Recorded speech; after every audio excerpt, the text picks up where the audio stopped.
It's really great to be adding cleanup in this very august panel before me. And my job here is to really think about and share with you our thoughts around how we can conduct clinical trials that include older adults, and really kind of be transparent around the issues that face us, and then hopefully also think about how we can address these.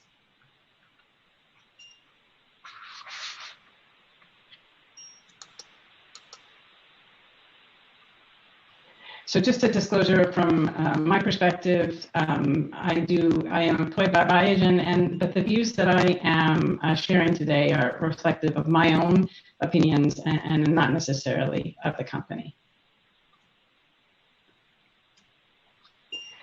So I have three objectives. I want to make sure that with my presentation, you understand the challenges posed by drug development and clinical research in these older populations, specifically thinking about those older than 65 and those older than 80, and provide my perspective and insights on these barriers to including these older adults.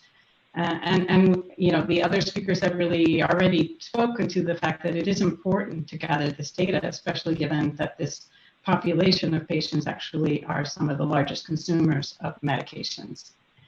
However, I don't think that industry has the answers for all of this, and it really will be a collective effort to include older adults. So I will share some possible approaches on ways to engage and optimize trials. So I just wanted to start my presentation with a slide that really isn't reflective of just the older population, but it is a very large survey that was done online. So obviously it is a convenient sample, but you can see that there are many respondents, and it really was quite global. Interestingly enough, the mean age of the response was 55, and so there were approximately 30% of the respondents were older than 65. And approximately 18% had participated previously in clinical research. And I think it really highlights some of the challenges that we're facing here. So many people overwhelmingly felt that clinical research is important, and participating in clinical research is important to find new therapies. However, there was a lot of really unfamiliarity with how clinical research was done. And the majority of people could not say where you'd go to participate in a trial. They didn't understand who approved medications, and almost 40% of them believe the entire drug development process, that includes the preclinical work and the clinical work, takes less than 5 years. And perhaps even one that might be addressable in the future is that almost half rarely considered trials. They didn't have these discussions with their healthcare providers, and so they had never even considered being in a clinical trial.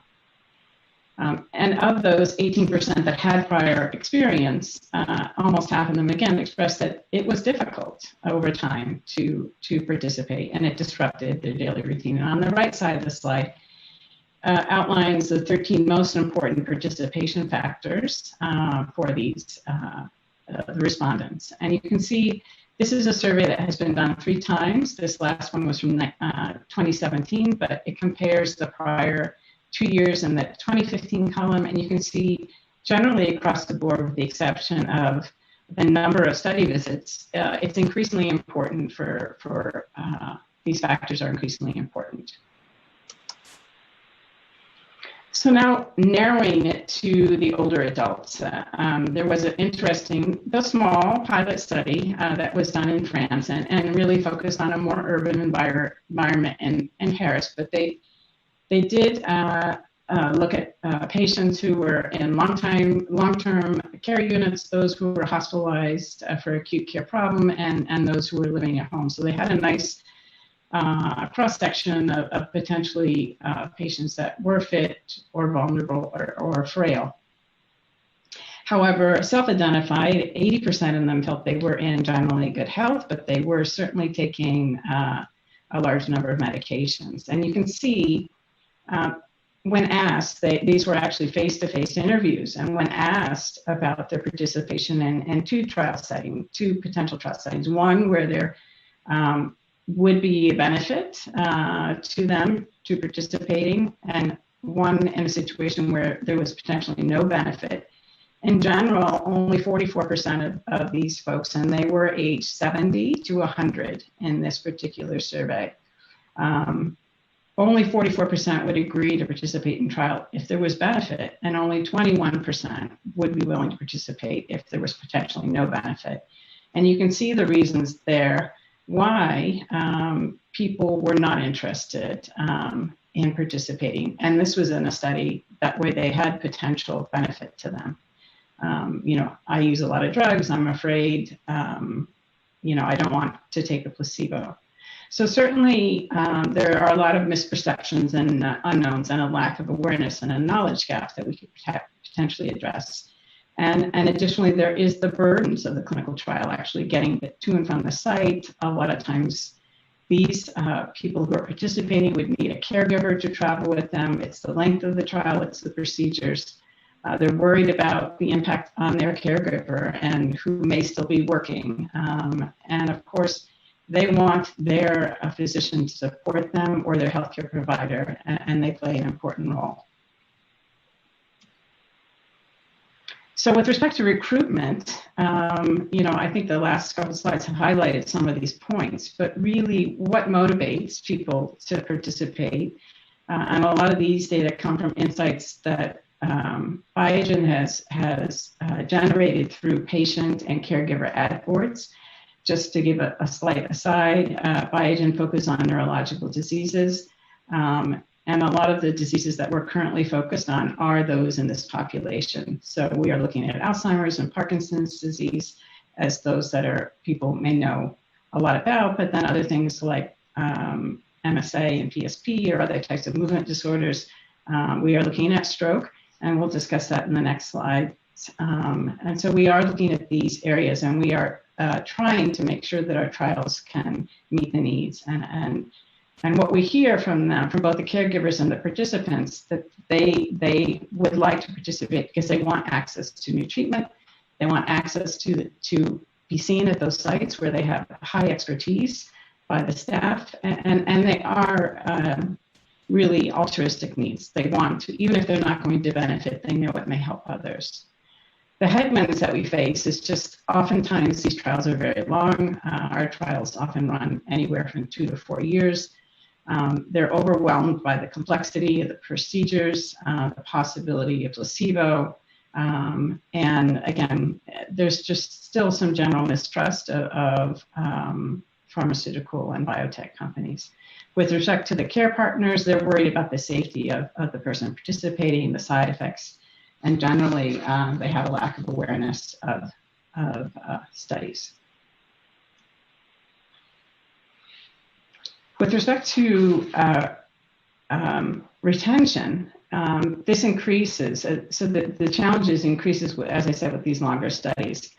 And the dropout may be related to trial outcomes that are unrelated trial outcomes. So just getting to the site, the burden on the care partner over time, changes to underlying health, and I listed some of these here, especially in longer trials, and the adherence to the drug. And I just realized I wanted to mention something on the previous slide in terms of the procedures, just to give you a very concrete example. In some of our studies, because we're looking at diseases of the central nervous system, we want to do lumbar puncture. It's useful as a biomarker to really help us really understand our treatments. And when we talk about, would participants be willing to undergo a lumbar puncture or spinal tap, and would that keep them from participating in the trial? And it's surprising to us, I guess, that almost 30% of the people that we approached for the trial that said, would you do a trial that includes a lumbar puncture? They would not participate. So these are important procedures. MRIs could be as high as 15% not wanting to participate. And of course, there still is a large number that don't want to participate in a placebo trial. So just as one example, as I mentioned earlier, we look at stroke, and this is one of the challenges for us, thinking about how we analyze the data. And what I'm showing on the left-hand side is a prospective study over several years that looked at people and measured various aspects of their brain. And the one I want you to highlight and focus on is really the circle, which is really just the volume or the amount of atrophy in the brain. And you can see this is a comparison to at the age of 45, what their brain volume was. And then when they first saw a decrease in brain volume, that was 2 standard deviations below at the age of 45. And you can see men reached that at age 70 and women just past the age of 75. So what we know, and this is with normal aging, is that the volume of the brain decreases with age. When you are looking at a therapy, and we're considering a therapy that treats large hemispheric strokes or large infarctions, we know then that we have to think about how the normal aging process affects our outcomes, our main measurements. And this study on the right-hand side looks at brain atrophy after having one of these large cerebral infarctions. And what this retrospective study showed is that if you have atrophy, you actually have, you're protected from having a severe outcome in the short term, in the immediate while you're in the hospital. But then over the long term, you're actually having, when they measure it 3 and 6 months out, you actually have a worse outcome. So if you survive, you do worse, but you actually survive more frequently.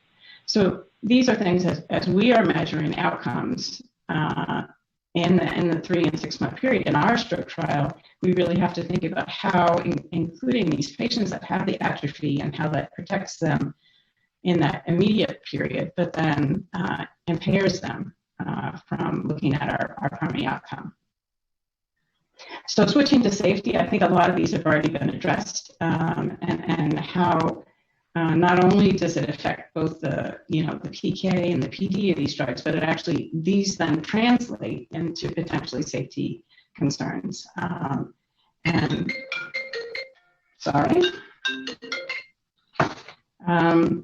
And so we know that the physiology changes, that the underlying disease of the comorbidity progresses, especially in longer trials, that can lead to interactions with causing more side effects. So we know that this is a risk, but we still understand we have to deal with it. So what can we do? I think it's really important, and one of the things that we've done is really forge those partnerships with patient advocacy and community leaders. It could be faith-based leaders, to really do a lot of that education, have the patient advocacy groups, make sure they understand our studies, they can speak to our studies, they can make sure that there's understanding around the disease and the unmet need for people with that disease. We really need to partner with our sites and investigators because they really do often serve as as we call it, a recruitment gatekeeper. They may be keeping out those patients that they think are more frail. And we need to really have them look at our inclusion and exclusion criteria and really make sure that they're including people that are eligible. We need to continue to incorporate, and we urge everyone to incorporate patient and caregiver feedback. That will allow us to make more practical trials, ones where people are willing to participate, one where the materials are clear and understandable. We need to address the common problems. If it's appropriate, for instance, we provide travel vouchers. We remind people, we give study updates to keep them engaged in our very long trials. And of course, we have to really carefully balance inclusion and exclusion criteria and the ability to recruit a representative population across all the ages. And really, we try not to exclude patients based on age. Some of our trials go up to 88 years old. And we want to really only have appropriate inclusion exclusion criteria that really addresses if it impacts some of the outcomes we're measuring. So in summary, as it was said in the very first talk, clinical development is a stepwise process that protects subject safety and provides information for regulatory review. Older age people have recruitment and retention barriers that are in common with those across the entire spectrum of people and populations, and others that are largely unique. And we have to really think about study design and the anticipated effect of older groups on efficacy and safety outcomes, and use that to inform the inclusion-exclusion criteria instead of just broadly making them.